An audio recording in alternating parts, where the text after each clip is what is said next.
1939 മുതൽ 1945 വരെയാണ് രണ്ടാം ലോക മഹായുദ്ധം നടക്കുന്നത്.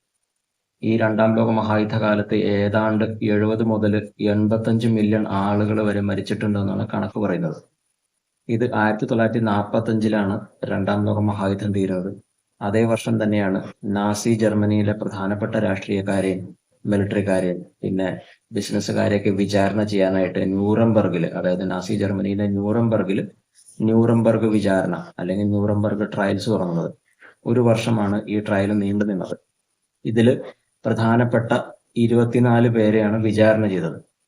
അതിൽ തന്നെ പ്രധാനപ്പെട്ട ആളുകളുടെ പേരാണ്, കുറച്ച് ആളുകളുടെ പേര് ഞാൻ പറയാം. ഒന്ന് ഹെർമൻ ഗോറിങ്, പിന്നെ ക്രുപ്പ് എന്ന കമ്പനിയുടെ ചെയർമാനായിട്ടുണ്ടായിരുന്ന ഗുസ്താവ് ക്രുപ്പ്, അദ്ദേഹത്തിന്റെ മകൻ ആൽഫ്രീഡ് ക്രുപ്പ്, ഇങ്ങനെ പ്രധാനപ്പെട്ട കുറച്ച് ആളുകളെ ആണ് ഈ ന്യൂറംബർഗ് ട്രയലിൽ വിചാരണ ചെയ്തത്. അങ്ങനെ 24 പേരിൽ 12 പേർക്ക് വധശിക്ഷ വിധിക്കുകയും ചെയ്തു. അതിൽ പ്രധാനപ്പെട്ട ആളാണ് ഈ ഹെർമൻ ഗോറിങ് ഒക്കെ.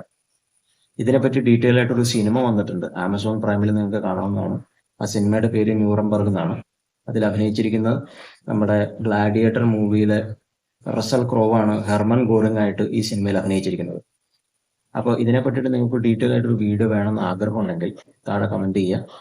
ഞാൻ എൻ്റെ രീതിയിലൊന്ന് ശ്രമിച്ച് ഒരു വലിയ വീഡിയോ ഇടാൻ ശ്രമിക്കാം ഞാൻ. അപ്പോൾ ഈ വീഡിയോ നിങ്ങൾക്ക് ഇഷ്ടപ്പെട്ടിട്ടുണ്ടെങ്കിൽ ലൈക്ക് ചെയ്യുക, സബ്സ്ക്രൈബ് ചെയ്യുക, കമന്റ് ചെയ്യുക. നമുക്ക് പുതിയ വീഡിയോ ആയിട്ട് വീണ്ടും കാണാം. അതുവരെ ബൈ.